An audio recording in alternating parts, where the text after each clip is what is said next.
Bonsoir à tous, soyez les bienvenus pour suivre avec nous cette nouvelle édition de 22 heures dont tels sont les faits marquants de l'actualité.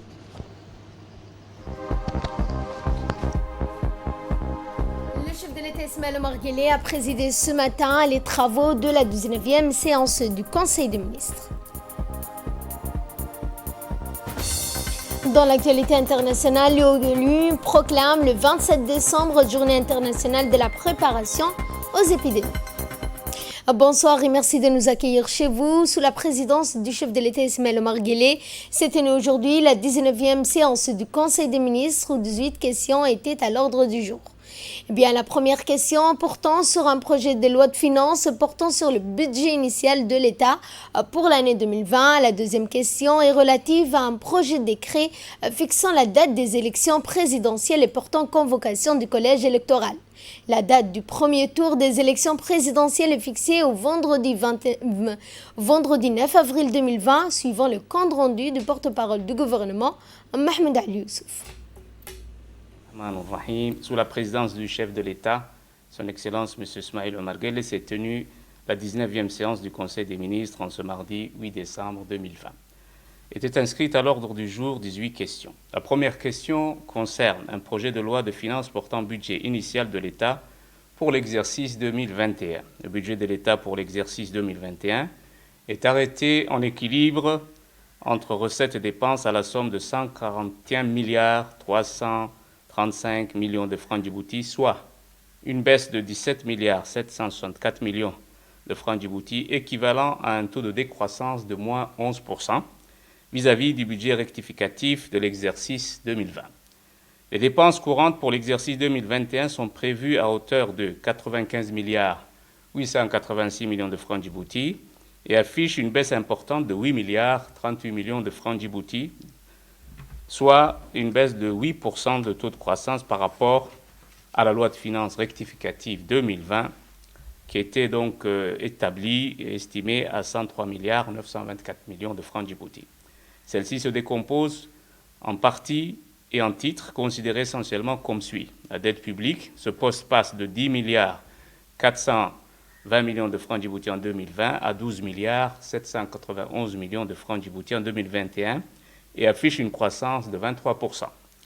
Les dépenses de personnel, ce poste est estimé à un montant de 37 milliards 340 millions de francs djibouti pour le projet de loi de finances 2021 et est revu à la hausse à hauteur de 900 millions de francs djibouti par rapport à la loi de finances rectificative 2020. Les dépenses de matériel, ce poste est arrêté à hauteur de 29 milliards 25 millions de francs djibouti pour 2021 et ces dépenses font état d'une hausse de 70 millions de francs djibouti par rapport à 2020. En effet, le montant de 14 milliards 700 millions de francs djibouti relatif aux dépenses exceptionnelles liées au Covid-19 ont été revus à la baisse à hauteur de 10 milliards 700 millions de francs djibouti. Les dépenses de transfert, les transferts sont arrêtés à 19 milliards 300 millions de francs djibouti pour le projet de la loi de finances initiale 2021 et augmentent de 500 millions de francs djibouti par rapport à la loi de finances rectificative 2020. Les dépenses d'investissement pour leur part sont arrêtées à 37 milliards 12 millions dans le cadre de la loi de finances initiale 2021 et font état d'une hausse de 2 milliards 22 millions de francs djibouti par rapport à 2020. Les investissements intérieurs atteignent 17 milliards 990 millions de francs djibouti et sont prévus à la hausse de 4 milliards de francs djibouti par rapport à 2020.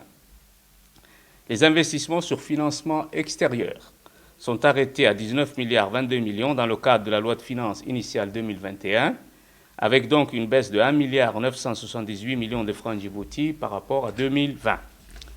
Les réserves budgétaires sont arrêtées à 1 milliard 368 millions de francs djibouti afin de permettre la reconstitution de ces réserves de l'État auprès de la Banque centrale. La deuxième question est relative à un projet de décret fixant la date des élections présidentielles et portant convocation du collège électoral. La date du premier tour des élections présidentielles est fixée au vendredi 9 avril 2021. Dans l'éventualité où aucun candidat n'aura obtenu la majorité absolue des suffrages exprimés, un second tour ouvert aux deux candidats ayant réuni le plus grand nombre de suffrages sera organisé dans les mêmes conditions le vendredi 23 avril 2021. La troisième question concerne un projet d'arrêté portant approbation du budget prévisionnel pour l'exercice 2021.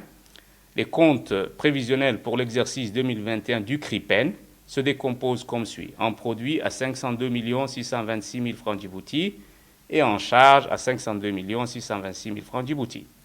La quatrième question est relative à un projet d'arrêté approuvant et rendant exécutoire le budget prévisionnel consolidé 2021 de l'hôpital général Pelletier. Le budget prévisionnel de l'hôpital Pelletier est arrêté en recettes à 2 861 millions de francs Djibouti et en dépenses à 2 861 millions de francs Djibouti. La cinquième question concerne un projet d'arrêté approuvant et rendant exécutoire le budget prévisionnel consolidé 2021 de l'hôpital de Balbala. Ce budget prévisionnel consolidé 2021 de l'hôpital de Balbala s'élève à 741 784 000 francs Djibouti. La sixième question concerne un projet d'arrêté approuvant et rendant exécutoire le budget prévisionnel 2021 de l'hôpital Dr Shakib Saad. Ce budget prévisionnel 2021 de l'hôpital Dr Shakib Saad s'établit en recettes à 288 177 000 francs Djibouti, en investissement à 121 300 000 francs Djibouti, en fonctionnement à 168 817 000 francs Djibouti, en dépenses à 288 117 000 francs Djibouti. La septième question est relative à un projet d'arrêté approuvant et rendant exécutoire le budget prévisionnel 2021 de l'hôpital Dar al-Hannan. Le budget prévisionnel de l'hôpital Dar al-Hannan s'équilibre en produits et en charges à 701 798 000 francs Djibouti et se décompose comme suit. En investissement à 277 millions de francs Djibouti, en budget de fonctionnement à 424 798 000 francs Djibouti. La huitième question est relative à un projet d'arrêté approuvant et rendant exécutoire le budget prévisionnel consolidé 2021 du Centre national de référence en santé de la reproduction Husseina. Le budget du centre pour l'exercice 2021 s'établit en recettes à 87 797 000 francs Djibouti et en dépenses au même montant. La neuvième question concerne un projet d'arrêté approuvant et rendant exécutoire le budget prévisionnel consolidé 2021 de l'Institut national de la santé publique de Djibouti. Le budget de l'Institut national de la santé publique de Djibouti est présenté en équilibre à la somme de 141 66 000 francs Djibouti et se décompose comme suit. En investissement à 38 720 000 francs Djibouti, en fonctionnement à 102 346 000 francs Djibouti. Et ensuite, le Conseil s'est penché sur les autres questions et entré au projet d'arrêté approuvant et rendant exécutoire le budget prévisionnel de 2021 de l'ONEAD, de la DDS, de l'EDD, de la Société internationale des hydrocarbures, de l'ARULOS, de l'EDPK. En fin de séance, le ministre de l'Éducation a fait une communication sur la commémoration du 20e anniversaire de la refondation de l'école djiboutienne. Réécoutons ensemble un autre extrait de l'intervention du ministre des Affaires étrangères de la coopération internationale, Mahmoud Ali Youssouf. La dixième question est relative à un projet d'arrêté portant approbation du budget prévisionnel de l'ONEAD pour l'exercice 2021. Le budget 2021 de l'ONEAD est arrêté comme suit, en produit à 9 74 millions de francs Djibouti et en charge à 9 39 millions de francs Djibouti. Résultat prévisionnel positif de 34 912 000 francs Djibouti. La 11e question est relative à un projet d'arrêté portant approbation et rendant exécutoire le budget prévisionnel pour l'exercice 2021 de l'Agence djiboutienne pour le développement social. Le budget prévisionnel de l'ADDS s'établit comme suit. En charge à la somme de 445 802 000 francs Djibouti, en produit à la somme de 445 802 000 francs Djibouti et en investissement à 4 32 millions de francs Djibouti. La 12e question concerne un projet d'arrêté portant approbation et rendant exécutoire le budget prévisionnel de l'électricité de Djibouti pour 2021. Le budget de l'EDD pour 2021 s'établit comme suit. En produit à 29 479 millions de francs Djibouti, en charge à 28 672 millions de francs Djibouti, soit un résultat bénéficiaire de 801 millions de francs Djibouti. Le montant des investissements est estimé à 26 226 millions de francs Djibouti. la participation des tiers aux investissements à 1 779 milliard de Djibouti, les emprunts capital à rembourser à 1 487 milliard de francs Djibouti. La 13e question concerne un projet d'arrêté portant approbation et rendant exécutoire le budget provisionnel de la Société internationale des hydrocarbures de Djibouti. Ce budget prévisionnel 2021 de la SIDH s'élève en produit à 29 372 millions de francs Djibouti et en charge à 28 698 millions de francs Djibouti, soit un résultat bénéficiaire de 674 millions de francs Djibouti. Le budget d'investissement sera de 141 390 000 francs Djibouti. La 14e question concerne un projet d'arrêté portant approbation du budget prévisionnel 2021 de l'Agence de réhabilitation urbaine et du logement social, plus connu sous l'acronyme d'ARULOS. Le budget prévisionnel 2021 de l'ARULOS est établi comme suit. En produit à 3 815 millions de francs Djibouti et en charge à 1 92 millions de francs Djibouti, soit un résultat net de 2 645 millions de francs Djibouti. La 15e question est relative à un projet d'arrêté portant approbation du budget prévisionnel de l'Office djiboutien de la propriété industrielle et commerciale pour l'année 2021. Le budget prévisionnel 2021 de l'ODEPIC s'établit comme suit. En produit à 312 783 000 francs Djibouti et en charge à 275 783 000 francs Djibouti. 3 projets d'arrêté ont été présentés par le ministre du budget concernant les parcelles de terrain. Le premier arrêté, donc en date du 23 décembre 2018, portant attribution à titre onéreux à raison de 1 500 francs le mètre carré au profit du ministère du Logement, donc d'une parcelle 6 à Balbala Sud et d'une superficie de 110 hectares dans le cadre du programme Zéro Bidonville. L'arrêté suivant, dans le cadre toujours de la promotion immobilière, il est attribué à titre onéreux à raison de 8 500 francs Djibouti le mètre carré d'une parcelle de terrain au profit de la société Habon Construction, 2 parcelles de terrain, 6 à Balbala Sud et d'une superficie de 33 hectares. Ces parcelles de terrain seront distraites du titre foncier numéro 24-214 souscrit au livre foncier au nom du ministère du Logement. Le 3e arrêté concernant l'attribution de parcelles de terrain concerne donc la société MAC qui bénéficiera donc d'une parcelle de terrain d'une superficie de 10 hectares 3, 6 dans la zone de Balbala Sud, à titre onéreux à hauteur de 2 000 francs le mètre carré. En fin de séance, le ministre de l'Éducation nationale a fait une communication sur la commémoration de la célébration du 20e anniversaire de la refondation de l'École nationale djiboutienne. Durant tout le mois de décembre, des activités marquant cette commémoration seront organisées par le ministre de l'Éducation nationale. L'Agence nationale des personnes handicapées, l'ANPH, en collaboration avec le FUNEAP, a organisé ce matin au Palais du Peuple une rencontre dédiée à la mobilisation contre les violences faites aux femmes handicapées. Cette cérémonie a vu la participation du président de l'Assemblée nationale, Mohamed Ali Ahmed, le président de la Commission nationale des droits de l'homme, le secrétaire général du ministère de la Justice, la représentante du FUNEAP, le directeur général de l'ANPH, le président des réseaux des personnes handicapées. Cette cérémonie s'inscrit dans le cadre des activités de sensibilisation de violences faites aux femmes et qui se dérouleront pendant 7 jours à l'intérieur du pays. Suivant cette fois l'intervention du directeur général de les interventions du président de la CNDH et du secrétaire général du ministère de la Justice. Est de mon point de vue la plus à propos, pour ne pas dire la plus importante, parce que, vous le savez, les violences faites aux femmes et le handicap sont liés. À ce propos, vous me permettrez de livrer une petite phrase, mais non moins profonde, de la présidente de l'Association des femmes autistes francophones, qui disait « Si le handicap accroît le risque de violence, les violences accroissent également le handicap. » Alors les études internationales, toutes les études internationales des 10 dernières années l'ont démontré, Et ils parviennent à ce constat, c'est la surexposition des femmes handicapées à la violence.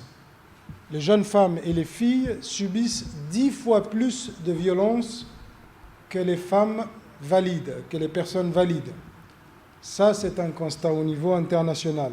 Pour ce qui est de Djibouti, il manque des données, c'est certain, mais ce manque de données générales sur la situation des femmes handicapées victimes des violences.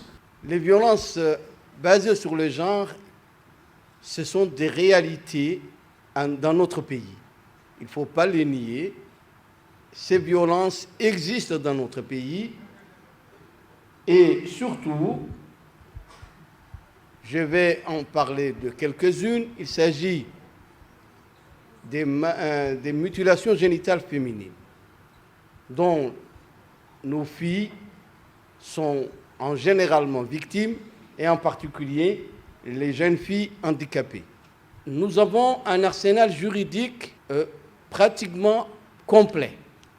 Mais si ces réalités existent, c'est parce que encore nous avons des traditions qui datent d'un autre âge, qui persistent encore dans nos communautés. Et il faut que tous ensemble, religieux, représentants du peuple, il faut que tous on s'y mette à combattre ce fléau. Suivant cette fois l'intervention du président de l'Assemblée nationale, Mohamed Ali Hamed, lors de cette journée dédiée à la mobilisation contre les violences faites aux femmes. Avec beaucoup de plaisir que je prends part à l'atelier contre les violences faites aux femmes et organisé par l'Agence nationale des personnes handicapées en collaboration avec le FINIAP. La violence faite contre les femmes n'est tolérée par aucune religion, aucun précepte, et nous avons évidemment besoin de l'implication de tous pour hisser ces principes au summum de nos priorités. Et je tiens à remercier particulièrement l'Agence nationale des personnes handicapées qui ne ménage point ses efforts pour consolider les acquis de notre République. Combattre les violences faites aux femmes, c'est pourfendre des cas intolérables de violation des droits fondamentaux et d'atteinte à la personne. C'est un combat qui concerne toute la société, c'est un combat universel. Les violences faites aux femmes se manifestent dans l'intimité,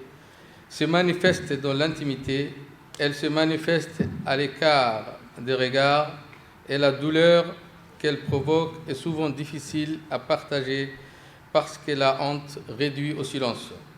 Pour accompagner ces efforts, le président de la République, son Excellence M. Ismaël Omar Guelleh, s'est engagé dans le renforcement des capacités des magistrats, des médecins et enseignants de droit au plan local afin qu'ils puissent jouer un rôle majeur dans la lutte contre les violences basées sur le genre.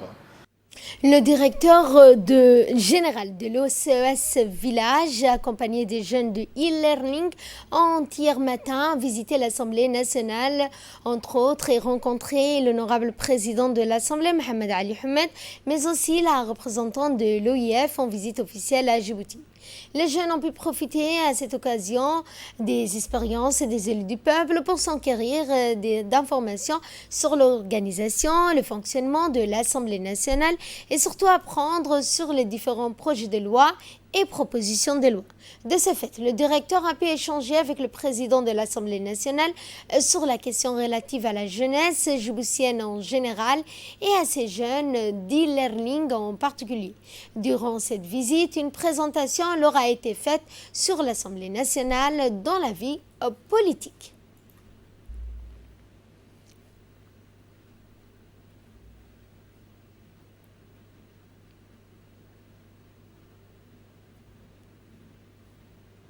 Et dans un mot fait à cette occasion, le directeur général a remercié le président de l'Assemblée nationale qui lui a donné, a-t-il dit, l'opportunité de visiter l'hémicycle national. On se retrouve à l'Assemblée nationale pour une visite pédagogique. Je tiens à remercier Son Excellence le Président M. Mohamed Ali Hamed qui nous a donné l'opportunité, ainsi qu'à moi, de nous rencontrer, mais aussi de venir avec nos jeunes du centre de Balbala qui sont venus pour une visite pédagogique, de savoir quels sont les différents fonctionnements de l'Assemblée nationale, quels sont les différents droits de l'homme, quelles sont les conventions, comment les lois sont décidées au niveau de Djibouti. Et il est très important, c'est un élan pour nous de pouvoir vraiment participer à cette visite pédagogique en présence de l'ensemble des membres du Parlement. Et puis nous sommes vraiment très heureux ce matin. Et puis nos jeunes sont tout à fait heureux également de participer à cet élan et de découvrir vraiment les fonctionnalités du Parlement et de l'Assemblée nationale. Et je tiens vraiment à renouveler mes remerciements sincères au nom de l'organisation, Monsieur le Président de l'Assemblée nationale. Et nous allons à Dikil où le ministre de l'Intérieur, Moumin Ahmed Cher, accompagné du préfet de la région, Aden Darar Moussa, du directeur général de la population, Ahmed Omar Jama, du président du conseil régional de Dikil, Abdurrahman Younissaré, ainsi que des chefs de corps du Riyad, le colonel Idriss Omar Alaye, s'est rendu à Bandora et Cheketi pour s'inquérir de la situation de cette population locale. Le ministre de l'Intérieur et sa délégation ont entamé cette visite par la localité de Bandora où ils se sont entretenus avec les différentes communautés locales, dont les chefs coutumiers, les ulama, les femmes, les jeunes qui au cours de cette rencontre ont soulevé les lacunes et difficultés persistantes dans leur localité et soumis un certain nombre de doléances dans l'établissement de pièces d'identité, la résolution du problème de l'eau, la construction d'une structure de santé, l'installation des éclairages publics pour le village, l'extension de la couverture du réseau GSM. Le ministre a dans son intervention insisté sur le maintien de la sécurité ainsi que la cohésion sociale et assuré la population que seuls les natifs de la localité sans pièce d'identité bénéficieront de l'établissement de documents de nationalité. En dernier lieu, le ministre a garanti de faire parvenir les doléances aux différents départements ministériels.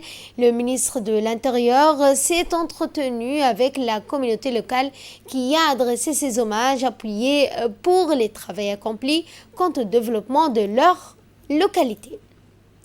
À Lissabié, cette fois, le ministre de la Santé, Mohamed Ouarsama Dirié, accompagné du ministre du Travail chargé de la réforme de l'administration, Ismaël Ibrahim Roblé, se sont rendus ce matin à l'inauguration d'un centre de quarantaine de dépistage au niveau du poste frontalier de Galilée, situé dans la région d'Alissabié. La cérémonie inaugurale s'est déroulée en présence de la chef de mission de l'OIM, de la première conseillère de l'ambassade des États-Unis, accueillie par le préfet de la région d'Alissabié, Moussa Aden, les sages, les habitants de cette localité. Les deux ministres ont reçu une aide d'honneur par une troupe de danse, de chants folkloriques pour les accueillir. Ensuite, les officiels ont par la suite procédé à la coupure du traditionnel ruban inaugural avant d'entamer la visite guidée du nouveau centre de dépistage de Galilée. Il faut savoir que ce nouveau centre de dépistage entièrement équipé vient en renfort au dispositif de contrôle de dépistage au Covid-19 déjà existant et opérationnel. La cérémonie s'est clôturée par une série de remises de cadeaux offerts par le ministre de la Santé, le préfet de la région, pour les remercier et remercier les partenaires qui ont appuyé ce projet de mise en service de ce nouveau centre de dépistage qui intervient dans un contexte conformément à la surveillance épidémiologique au niveau des frontières terrestres eu égard à la recrudescence des cas de Covid-19 dans la sous-région. Et dans leurs interventions respectives, la chef de mission de l'OIM et la première conseillère de l'ambassade américaine ont rappelé que la mise en service de ce centre a été rendue possible grâce aux efforts conjugués de tous les partenaires impliqués dans cette lutte contre la pandémie du Covid-19. Et le témoignage de tous les efforts qui ont été consentis par le gouvernement djiboutien pour faire face à la pandémie de Covid-19. Il est également le témoignage de tout le support qui a été donné par la communauté internationale pour faire face à cette pandémie. Je profite donc de cette occasion pour féliciter le gouvernement djiboutien et plus particulièrement Monsieur le ministre de la Santé pour la réponse exceptionnelle au Covid-19 dans le pays et pour toutes les actions qui ont été menées par son ministère. Un grand merci également aux équipes du ministère de la Santé avec qui nous avons travaillé en étroite collaboration. Enfin, je tiens à souligner que ce centre fait partie des nombreuses actions que l'OIM a menées dans le pays en réponse au Covid-19, notamment dans la région d'Ali Sabieh, où nous avons également contribué à la mise en place du centre de quarantaine pour migrants à Aoussa. Je suis très heureux d'assister à cette cérémonie d'ouverture ce matin avec vous. Le peuple américain, par le gouvernement américain et par l'OMI, soutiennent les efforts par le gouvernement djiboutien de faire face à cette pandémie contre le Covid-19. Et nous sommes également heureux de contribuer notre finance à cet effort ici, en son effort ici.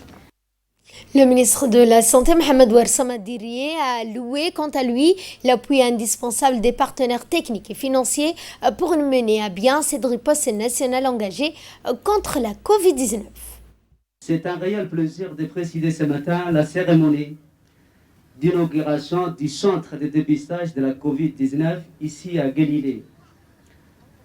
À travers la réalisation de ce centre, nous poursuivons le choix d'un dépistage massif et précoce jusqu'à là, qui a été notre stratégie pour identifier au plus vite possible les cas positifs, les isoler et les traiter. Avec ces nouveaux centres, tous les voyageurs entrant dans le territoire par les postes frontaliers terrestres de Guelilé bénéficieront d'un test rapide à la Covid-19. Les voyageurs testés positifs seront pris en charge par les services de santé conformément aux lignes directrices mises en place par le comité scientifique et technique. Toutes ces mesures visent à limiter les risques d'introduction des virus à travers les frontières terrestres. Mesdames et messieurs, nous ne cesserons de le rappeler. La maladie du Covid-19 est toujours là. Nous devons poursuivre sans relâche le respect des mesures barrières et pratiquer la distanciation physique d'au moins 1 mètre. Au personnel de santé dans son ensemble et ceux exerçant au poste frontalier Guelilé en particulier, je voudrais leur demander de redoubler de vigilance et de veiller à apporter aux voyageurs tous les soins nécessaires. Ce centre devra également servir à endiguer toutes les autres maladies à potentiel épidémique récurrentes dans notre pays. À la population de la région, ce centre de dépistage est désormais le vôtre. Je vous demande d'en prendre les plus grands soins au bénéfice de votre communauté et celle au-delà de nos frontières. Puisse Allah, le Très-Haut, continuer à nous protéger. La secrétaire générale de l'OIF, Mme Louise Mouchikawabo, a visité le CDC de Quartier 7. Et bien après sa rencontre avec le secrétaire d'État à la jeunesse et au sport, Hassan Mohamed Kamil, qui a procédé hier à la visite de la délégation de l'OIF conduite par Mme Louise Mouchikawabo à une visite d'un des 5 lacs à Djibouti. C'est donc le CDC de Quartier 7 qui a été mis à l'honneur pour cette visite de la délégation conduite par la secrétaire générale de l'OIF, accompagnée de notre ambassadeur en France, donc Aïd Moussaïd Yahya, de représentants du ministre, donc du secrétaire d'État à la jeunesse et au sport, de représentants des CDC, mais aussi des représentants du secrétariat d'État à la jeunesse et au sport qui sont donc, se sont mobilisés pour accueillir la secrétaire générale de l'OIF pour cette visite guidée de notre CDC. Et cette année à Djibouti, c'est au tour de la bibliothèque numérique et la francophonie dans toute la République.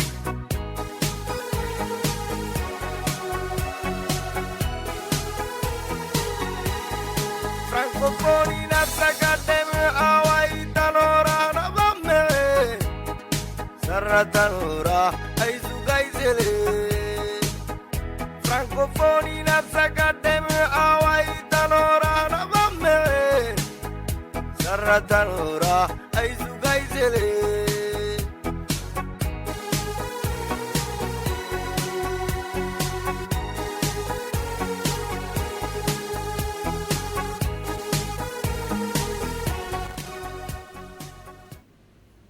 Et à l'issue de cette visite, nous avons recueilli pour vous les impressions de la secrétaire générale de l'UIF. Ce centre de lecture qui est un de nos programmes clés de la francophonie, surtout pour la jeunesse, dans le but évidemment de lier la langue française et la culture. Djibouti fait partie des pays où cet appareil de claque marche bien. Je viens de m'en rendre compte, surtout par la conjugaison de plusieurs activités, des personnes de tous âges, hommes, femmes, jeunes, moins jeunes. Et donc, pour moi, le message, c'est que plus la communauté de ce quartier, des environs, s'implique dans ces activités, le mieux c'est. Nous allons bien sûr avec mes équipes qui sont ici essayer de voir ce qu'on pourrait prendre de la pratique du claque comme celui-ci, des claques de Djibouti, pour enrichir l'expérience des claques dans d'autres pays. Donc je suis très heureuse de faire cette découverte parce qu'on m'en a parlé depuis l'année dernière et vraiment bravo. Que pensez-vous de Djibouti ? Écoutez, c'est un pays que j'aime beaucoup, hein. Bien avant la francophonie. Ce que j'aime beaucoup de Djibouti, c'est peut-être les Djiboutiens. Vous êtes un peuple doux, un peuple attachant, accueillant, et donc moi j'aime beaucoup ce pays. Le chef d'état-major général des armées, le général de corps d'armée Zakaria Cher Ibrahim, s'est déplacé à bord de l'hélicoptère MJ-17 pour se rendre à Ali Ouné, où est installé le bataillon d'intervention rapide d'Ibir.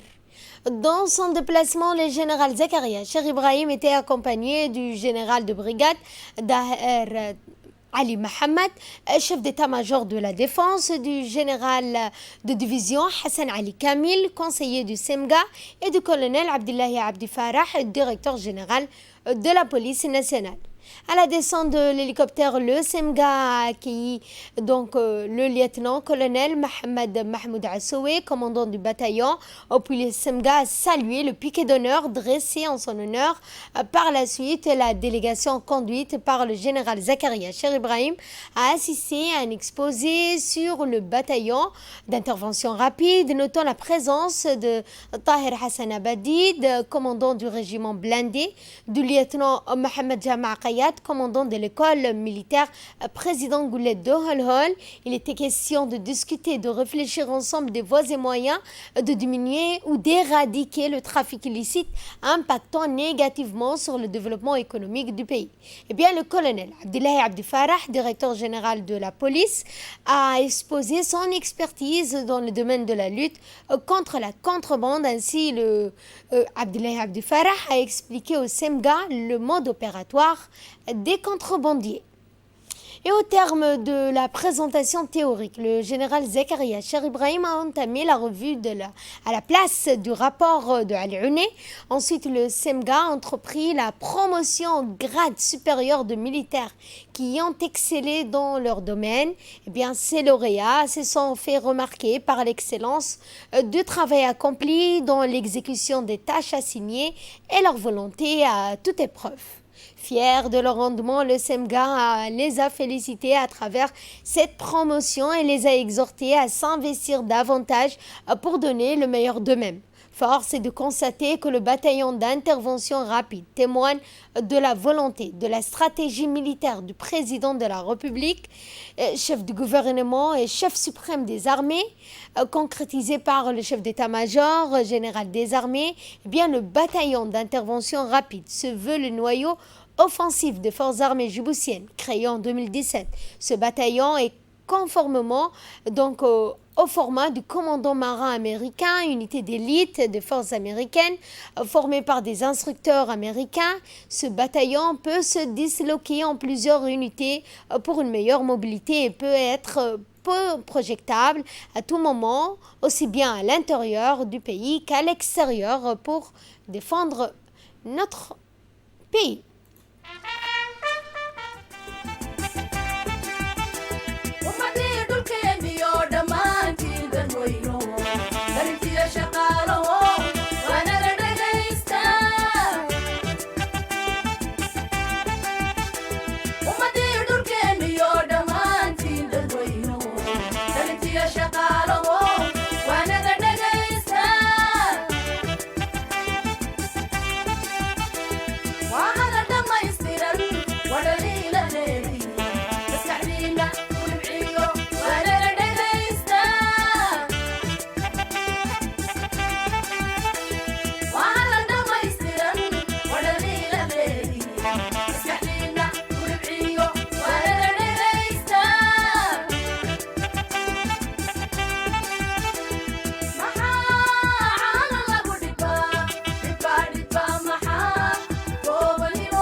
Grade supérieur, le général Zakaria Cher Ibrahim, chef d'état-major des armées, a assisté à l'exposition des moyens logistiques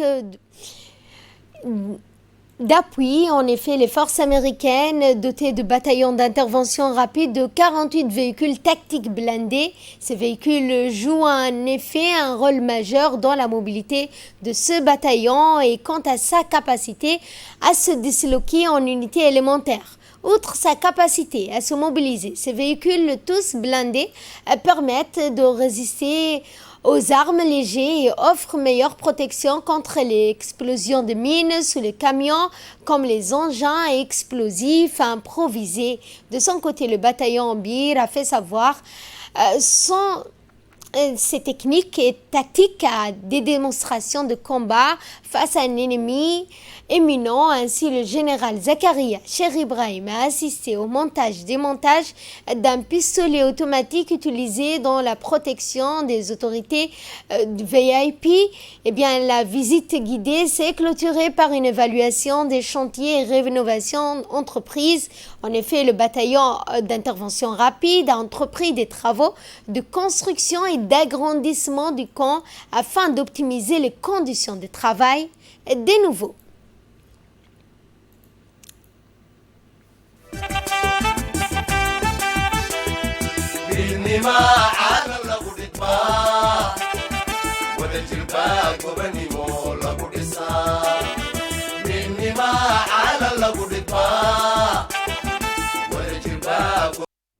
Et cette prestation de serment, la Cour d'appel a abrité hier, lundi 7 décembre, une session de prestation de serment de 5 nouveaux inspecteurs de l'État, l'inspection générale de l'État. Cette cérémonie s'est déroulée au cours de l'audience solennelle de la Cour d'appel, présidée par la première présidente de la dite Cour, Mme Nouma Ali.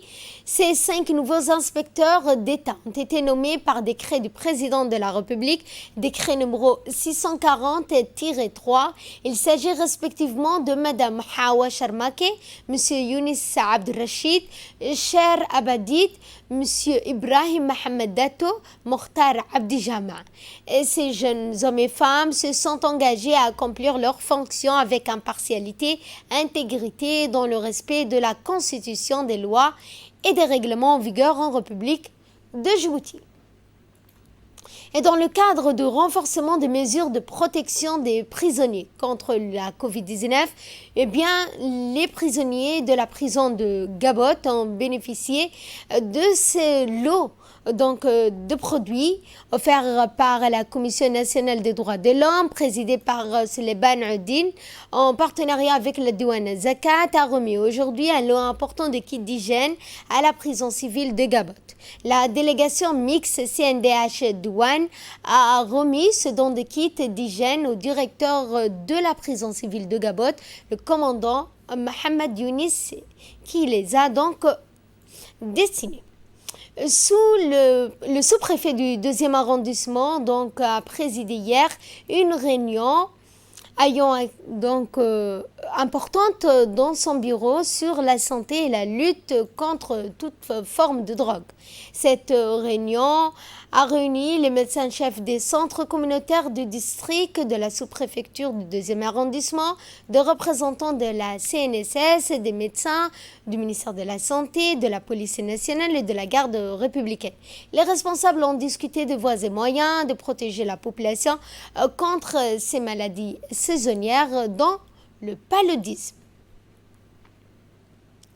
Et nécrologie pour clore l'actualité nationale suite au décès survenu hier de Mme Nima Moussa Roblé, grande militante du parti RPP d'Ali Sabié, le préfet de la région d'Ali Sabié, Moussa Adan Migane, le président du conseil régional d'Ali Sabié, Omar Ahmed, le ministre de la Santé, Mohamed Ouarsama Dirié, le ministre du Travail, Ismaël Ibrahim Roblé, le ministre de la Communication chargé des postes de télécommunications, Radouane Abdullahi Bahdon, le vice-président de l'Assemblée nationale, Ilmi Absié, les parlementaires de la région d'Ali Sabié, le président de l'annexe RPP d'Ali Sabié, M.